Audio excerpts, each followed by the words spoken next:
Hello everyone, welcome to शिक्षा academy. मैं नंदिता आप सभी का बहुत बहुत स्वागत करती हूँ अपने चैनल पे। और आज के वीडियो में हम डिस्कस करने वाले हैं pedagogy of all subject part 2। ठीक है, जो भी स्टूडेंट डीडीयू से बीएड कर रहे हैं सेमेस्टर 3 में हैं, आप लोग के 3 सब्जेक्ट पढ़ने हैं। First one is principle and method of teaching और बाकी 2 सब्जेक्ट की पेडागॉजी।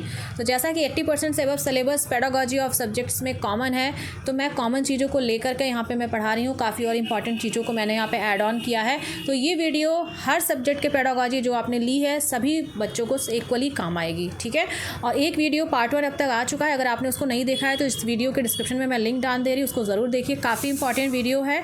इनफैक्ट जो भी सीरीज़ में वीडियोस आ रही हैं ना, सारे ही बहुत ज़्यादा इंपॉर्टेंट है। ठीक है, अगर आप एक वीडियो भी देखेंगे कायदे से अच्छे से तो आपको समझ में आ जाएगा कि किस तरह से मैम ने मेहनत की है, स्लाइड्स बनाई है और फिर पढ़ा है, देन एक्सप्लेन किया है। ठीक है, तो चलिए बिना कुछ देर के इस वीडियो को शुरू करते हैं। और वीडियो को प्लीज़ आखिरी तक ज़रूर देखिएगा, बीच में स्किप मत करिएगा, क्योंकि सारे ही इंपॉर्टेंट क्वेश्चन हैं। और वीडियो शुरू करने से पहले लाइक का बटन ज़रूर दबाइए, क्योंकि एक मोटिवेशन तो मुझे भी चाहिए आप सभी की तरफ से। और लाइक का बटन दबाने में बहुत मेहनत भी नहीं लगती है। ठीक है, थोड़ी लगती भी है तो मेरे लिए करना चाहिए आप लोग को। ठीक है, तो लाइक का बटन प्रेस करिए। उसके बाद और भी आप खुद वीडियो देख रहे हैं अपने फ्रेंड सर्कल में शेयर करिए कि भाई ये वीडियो आ गई, आप लोग देखना शुरू करिए। चलिए फिर शुरू करते हैं।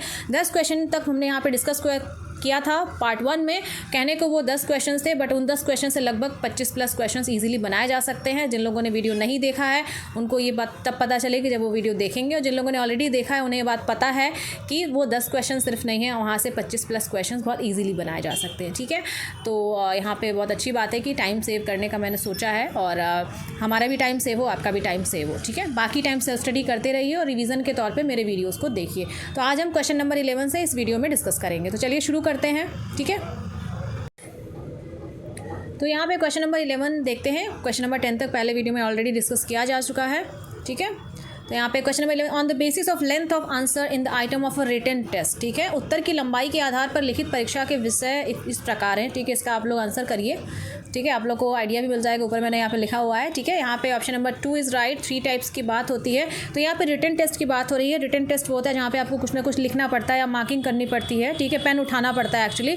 और ओरल टेस्ट का मतलब जहाँ पे यू हैव टू, बस आपको बोलना है। ठीक है, स्पीकिंग करनी है। ठीक है, तो यहाँ पे रिटन टेस्ट की बात हो रही है। क्वेश्चन पूछा गया, उत्तर की लंबाई के आधार पर लिखित परीक्षा के विषय इस प्रकार है। तो यहाँ पे 3 टाइप्स की बात हो रही है। स्क्रीन पे यहाँ पे 3 टाइप्स आपके दिए हुए हैं।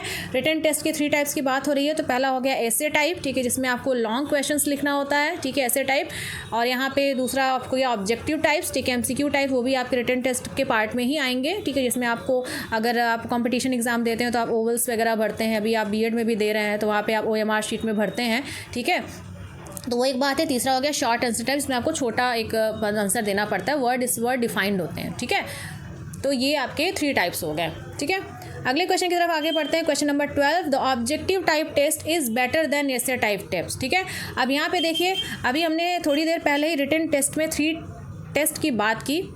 ठीक है, 3 टेस्ट रिटन टाइप टेस्ट में। ठीक है, लिखित में 3 तरह के होते हैं। पहला ऐसे हो गया, दूसरा आपका हो गया ऑब्जेक्टिव हो गया, तीसरा शॉर्ट हो गया। ठीक है, अब इन तीनों में पूछा गया है कि भाई ऑब्जेक्टिव जो टाइप टेस्ट होता है वो किस तरह से ऐसे टाइप टेस्ट से बेटर होता है। ठीक है, वस्तुनिष्ठ परीक्षा की प्रकार की परीक्षा किस कारण निबंध प्रकार की परीक्षा से ज़्यादा बेहतर है। ठीक है, तो यहाँ पे ऑब्जेक्टिविटी है, निष्पक्षता है, रिलायबिलिटी है, विश्वसनीयता है, वैलिडिटी है, वैधता है। तो यहाँ पे all of the above option सही होगा। ऑप्शन नंबर 4 इज़ राइट है। तो ये एमसीक्यू टेस्ट क्या होता है कि वो सब्जेक्टिव तो होता नहीं, लिखना होता नहीं है। एक क्वेश्चन दिया है, उसका 4 ऑप्शन दिया, चारों में से एक सही होगा। ठीक है, तो एक ही सही होगा। ऐसा नहीं है कि उसमें 2 सही हो जाएंगे, 3 सही हो जाएंगे, ऐसा नहीं होगा, एक ही सही होगा। तो वहाँ पर ऑब्जेक्टिविटी होती है, फिक्स्ड है, विश्वसनीयता होती है, वैधता होती है, वैलिडिटी होती है। बहुत डिटेल में इसको जानने की जरूरत नहीं है, बट ये जान लीजिए कि यहाँ पे तीनों चीज़ें इंपॉर्टेंट हैं। आगे आप अगर आगे जाके आप रिसर्च करते हैं, आप एमएड करेंगे, आगे जाके यूजीसी नेट वगैरह का एग्जाम देंगे तो वहाँ पे बहुत डिटेल में आपको पढ़ना पड़ेगा कि वैलिडिटी का मतलब क्या होता है, रिलायबिलिटी का मतलब क्या होता है। ये सारी चीज़ें बहुत डिटेल में है। ठीक है, तो यहाँ पे इतना काफ़ी है। ठीक है, अगले क्वेश्चन की तरफ आगे बढ़ते हैं। Question number 13, question number 13, on the basis of learning objective, सीखने के उद्देश्यों के आधार पर द लेसन प्लान्स में बी क्लासिफाइड इनटू 3 कैटेगरीज। ठीक है, जो पाठ योजना है, जो लेसन प्लान्स हैं, उनको कितने श्रेणियों में डिवाइड किया गया है। तो यहाँ पे इस क्वेश्चन से 2 क्वेश्चन बनाए जा सकते हैं। पहला क्वेश्चन हो गया है कि सीखने के उद्देश्यों के आधार पर जो पाठ योजना है, जो लेसन प्लान है, उनको कितने श्रेणियों में, कैटेगरीज में डिवाइड किया गया है। तो 3 हो गया, 3 कैटेगरीज में डिवाइड किया गया है। तो यहाँ पे ऑप्शन नंबर 4 इज़ राइट। ठीक है, all of the above question सही है। तो एक ये पहला क्वेश्चन हो गया कितनी कैटेगरीज, 3 कैटेगरीज। दूसरा क्वेश्चन हो गया जो ये क्वेश्चन सामने आपके स्क्रीन पर है, ये भी एक क्वेश्चन है। तीसरा क्वेश्चन आपका अगर रिटर्न में है तो वो भी पूछा जा सकता है कौन सी 3 कैटेगरीज, ठीक है। तो यहाँ पे हो गया नॉलेज लेसन, पहली कैटेगरी हो गया ज्ञान का पार्ट, दूसरा हो गया स्किल लेसन कौशल का पार्ट, तीसरा हो गया एप्रिसिएशन लेसन प्रशंसा का सबक, ठीक है। तो ये तीनों ही जो है ये 3 श्रेणियाँ हैं, ठीक है। तो इसको ये काफ़ी इंपॉर्टेंट है, इसको आप लोग अपने कॉपी में नोट डाउन कर लीजिए। अगले क्वेश्चन की तरफ आगे बढ़ते हैं।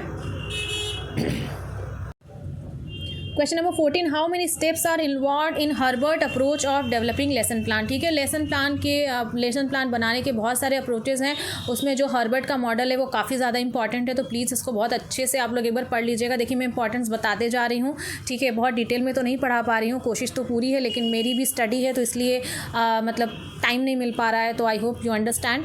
तो यहाँ पे क्या है कि ये बता दे रही हूँ, ये चीज़ें आप पढ़ लीजिए अच्छे से, ये बहुत इंपॉर्टेंट है, ठीक है। Herbert approach of developing lesson plan, पाठ योजना विकसित करने के हर्बर्ट दृष्टिकोण में कितने कदम शामिल हैं।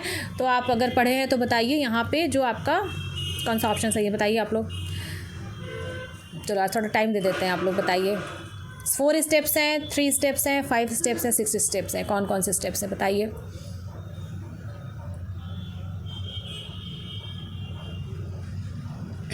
मैं बता देती हूँ यहाँ पे जो आपका कितने स्टेप्स हैं, यहाँ पे 5 स्टेप्स हैं, ठीक है। 5 चरणों की बात की है हर्बर्ट ने लेसन प्लान बनाने के दौरान, 5 चरण। और कौन से 5 चरण है वो मैं आपको स्क्रीन पे दिखा देती हूँ, ठीक है। काफ़ी ज़्यादा इंपॉर्टेंट इसलिए मैंने इसको इंक्लूड किया, ठीक है। Herbert approach for developing lesson plan 5 steps है। तो यहाँ पे ये स्टेप्स काफ़ी ज़्यादा इंपॉर्टेंट है और ये स्टेप्स हेल्प करते हैं आपको हर्बर्ट मॉडल के हिसाब से लेसन प्लान बनाने में। तो प्रिपरेशन है, जो तैयारी है, ठीक है, वो आपका आ जाएगा। उसके बाद दूसरा आ गया प्रेजेंटेशन प्रस्तुति, वो आ गया। तीसरा हो गया कंपैरिजन एंड एसोसिएशन, तुलना एंड एसोसिएशन, ये आ गया। तीसरा हो गया जनरलाइजेशन सामान्यीकरण। 5वां आ गया एप्लीकेशन। तो ये बेसिकली 5 स्टेप है जो लेसन प्लान बनाते समय आप मतलब अगर हर्बर्ट के अप्रोच के हिसाब से लेसन प्लान बना रहे हैं तो उसमें आपको ये स्टेप्स फॉलो करने पड़ेंगे, ठीक है।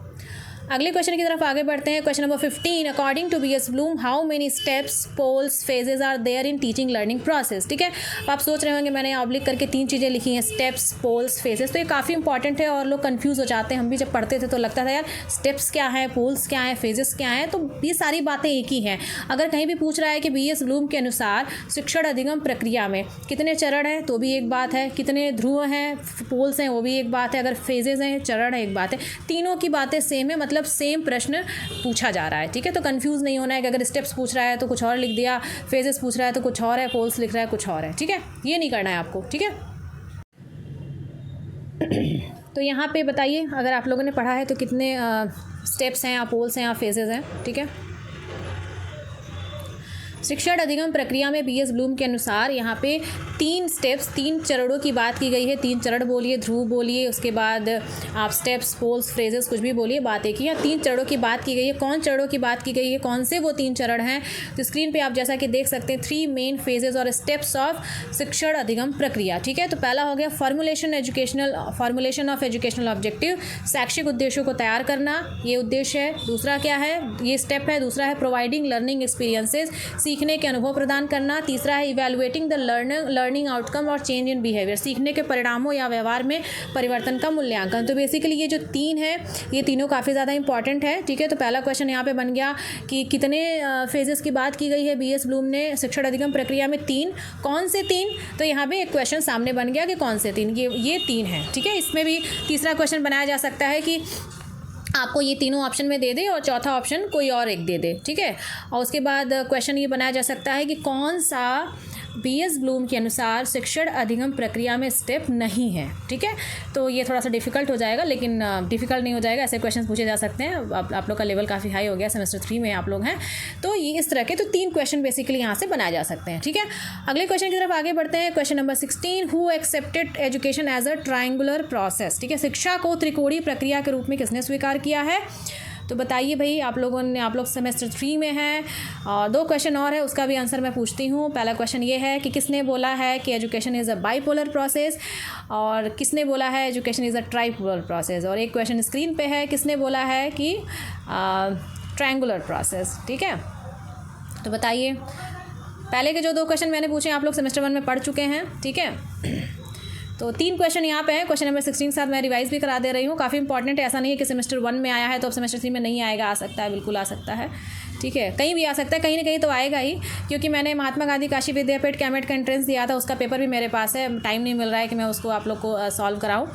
उसमें पूछा गया था ये एजुकेशन बाईपोलर प्रोसेस है, एजुकेशन ट्राईपोलर प्रोसेस, दोनों ही क्वेश्चन आए हुए थे। तो यू नेवर नो कि अगर आप टीचिंग फील्ड से जुड़े हुए हैं तो आगे हो सकता है आपको कोई भी आपका जीन पियाजे की थ्योरी पूछ ले, कहीं से भी कुछ भी पूछा जा सकता है बीएड से रिलेटेड, कहीं से भी कुछ भी, सीटेट में आपके आगे एवेड एंट्रेंस में। तो बताइए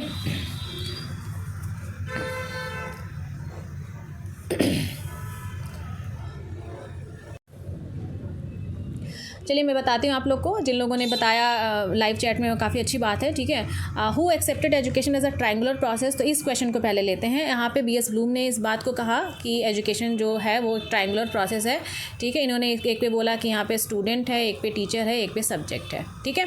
और किसने बोला कि education is a bipolar process, तो वो जॉन एडम्स ने बोला था। किसने बोला एजुकेशन एक त्रिध्रुवीय प्रक्रिया है या ट्राईपोलर प्रोसेस है, तो ये आपके जॉन डीवी ने बोला था, ठीक है। चलते हैं नेक्स्ट क्वेश्चन की तरफ। अगला क्वेश्चन है the design of RCEM lesson plan consist of 3 aspects, what are they, ठीक है। RCEM लेसन प्लान की यहाँ पे बात हो रही है।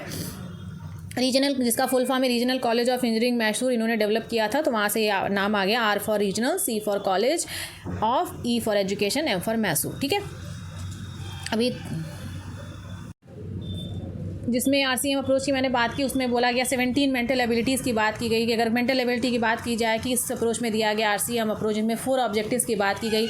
आपका नॉलेज, अंडरस्टैंडिंग, एप्लीकेशन और क्रिएटिविटी। जिन लोगों ने पहला वीडियो देखा है इस पेडागॉजी ऑफ ऑल सब्जेक्ट के नाम से, उसमें मैंने बहुत डिटेल में बताया इसको, ठीक है। तो यहाँ इस क्वेश्चन को लेते हैं।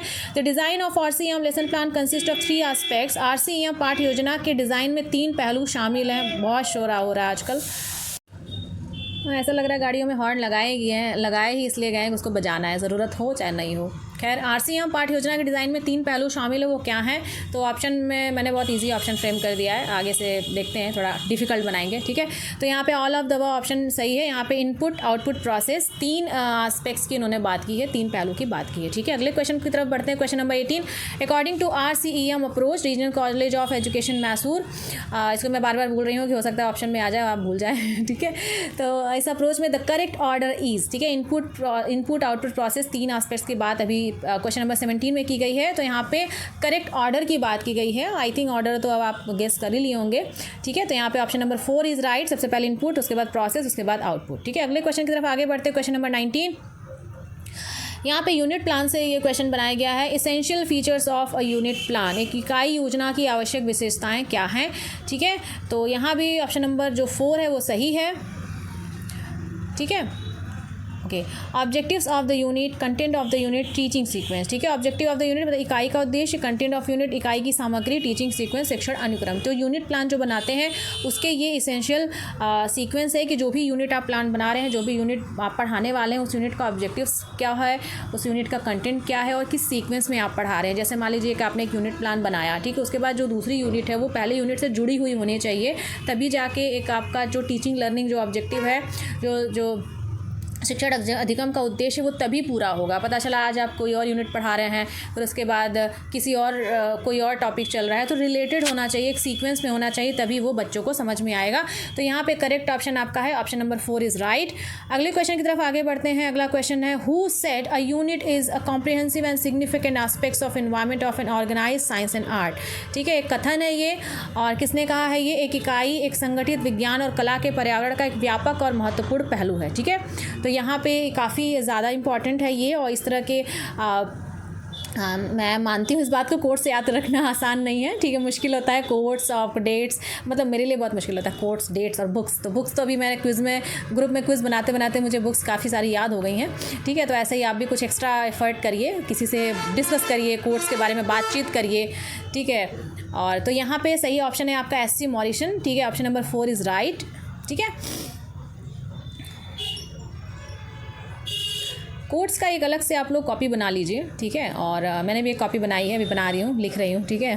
तो एक छोटी सी पतली सी कॉपी बना लीजिए। उसके बाद उसमें अलग अलग तरह के कोट्स, जैसे आपके इन्वायरमेंट से रिलेटेड कोट, आपके टीचिंग लर्निंग से रिलेटेड कोट, एजुकेशन से रिलेटेड कोट्स, करिकुलम से रिलेटेड कोट। तो इस तरह से लिखने से फ़ायदा होता है कि आप मतलब लिखते हैं चीज़ों को एक जगह, कलेक्टिव मैनर में वो रहती हैं, ठीक है। बार बार उनको पढ़ते हैं तो वो चीज़ें काफ़ी टाइम तक याद रहती हैं, ठीक है। ये एक बात है। आगे चलते हैं। तो आज हमने इस वीडियो में इंपॉर्टेंट 10 क्वेश्चंस की बात की। अगेन सिर्फ इंपॉर्टेंट 10 क्वेश्चंस नहीं थे, मुझे लगता है कि आज की वीडियो में भी ऐसे 15-20 के आसपास, मतलब 20 के आसपास क्वेश्चंस बन जाएंगे। अगर फिर बहुत इलेबोरेटेड बनाया जाए, लंबी वीडियो का प्लान हो कि लंबी वीडियो बनाते हैं, ठीक है, कोई उसका मतलब नहीं है।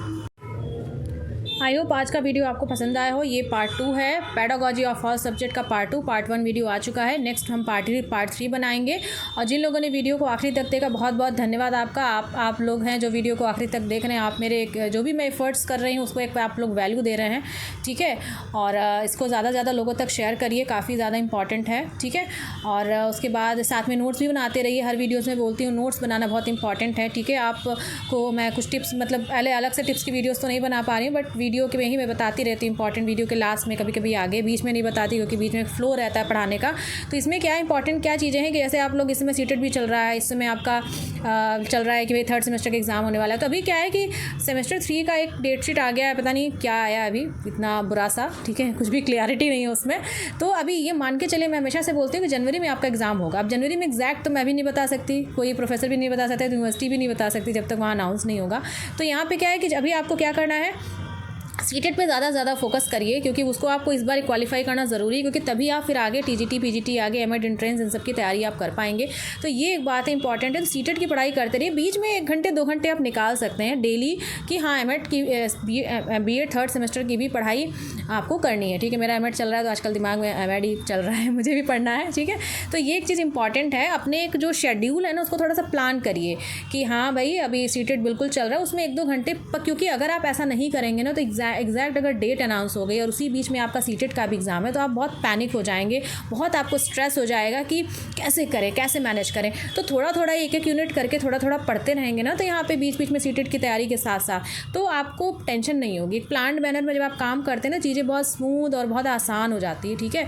जैसे मैं ही है, मेरा एमएड भी चल रहा है और उसके बाद मैं यहाँ पे स्लाइड्स भी बना रही हूँ। मेरा स्लाइड्स इस बार पढ़ाने का बिल्कुल प्लान नहीं था, मुझे लगा था गाइडेंस वीडियो बता देंगे बस, लेकिन बहुत मैसेज आने लगे कि मैम प्लीज़ कुछ तो बता दीजिए। तो इसलिए लगा कि चलो ठीक है, टाइम निकाल सकते हैं, ठीक है। तो मेरे भी एग्ज़ाम है, मुझे भी पढ़ना है, मुझे भी आप लोग की तरफ से सपोर्ट चाहिए, ठीक है।